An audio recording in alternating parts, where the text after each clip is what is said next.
Hello, T-Mac here with www.wildfortheoutdoors.com, and got a request to show how I do my European mounts.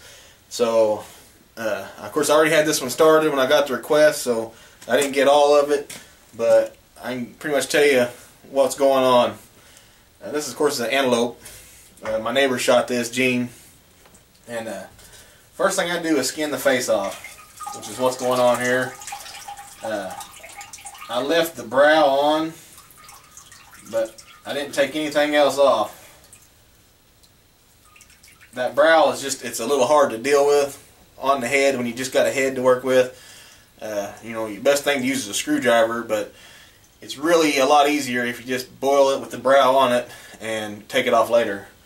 But you take everything off to the back of the neck, you know, every bone off to the skull, and just, I got a vat of water here, a little electric heater, like a hot plate, and just stick him in the water and get him. This thing doesn't quite get hot enough to boil, but it gets close, so it takes me a little longer.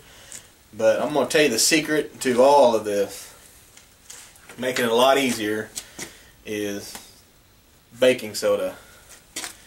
You add some baking soda to that water, and it breaks down that flesh a lot quicker, and it just kind of rolls off of there.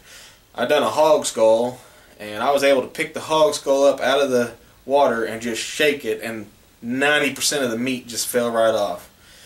That baking soda changes something in the water or in the meat and just breaks it down, and it works really, really well. Cut your time in half when it comes to boiling these heads. Now, I'd recommend a little hotter than what I got. You know, a hot plate that gets a little warmer. Usually I use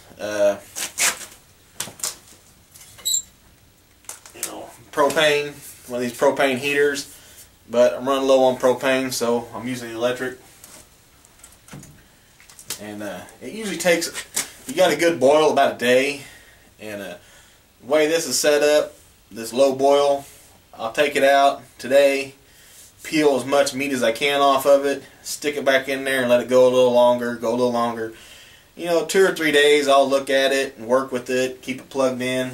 Like I said, this hot plate doesn't get as hot as I want it to, so it takes a little longer. If you got propane, that'd be the best way to go. But another thing, after you skin the face off, you leave the eyes in, because they can come out later. And or you can take them out right then. It doesn't really matter. You can take all the meat off you can before you stick it in here if you want. I mean, that's fine. That'll cut your time down even more. But I also take a screwdriver, not my good screwdriver either. I'll take a screwdriver. Before I stick him in there, I'll run that up into his brains, and I'll just, you know, give that a bunch of twirl, and I'll scramble them brains up real good. That way, you're not cooking them into a, you know, you could boil that brain inside the head and it stays into a nice clumpy ball. If you know, scramble that up before you boil him, a lot of that will come out as you boil him. So that'll keep you from having to fight the brain inside there, because that brain coming out can be tough sometimes. This here is one I done the other day, and it come out of there. As you can see, I decorated him up a little bit, put W4O on his head, and put just some intricate little crosses and arrowhead, and you know, you can do whatever you want. And this is one I done for my aunt.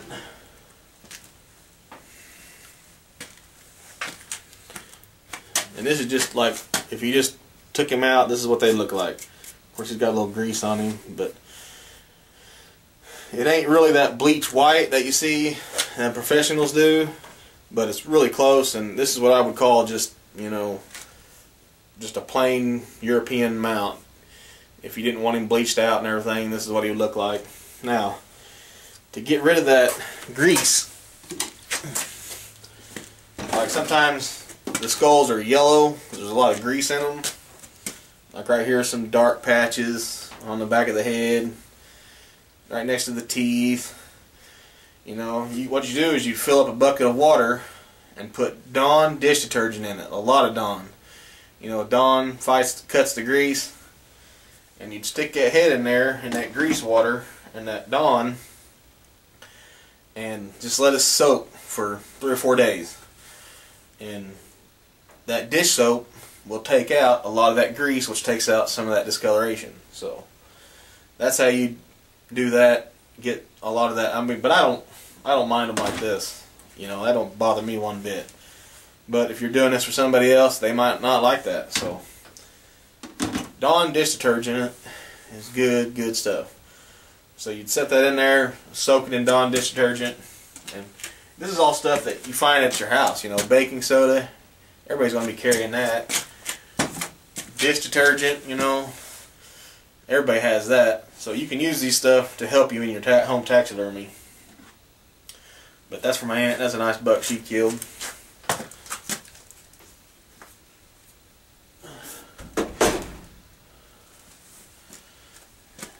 And after you know, like I said, I'll pick this throughout a couple days. I'll take it out and pick it and scrape it and pull the jawbones off and all that. But the secret is that baking soda.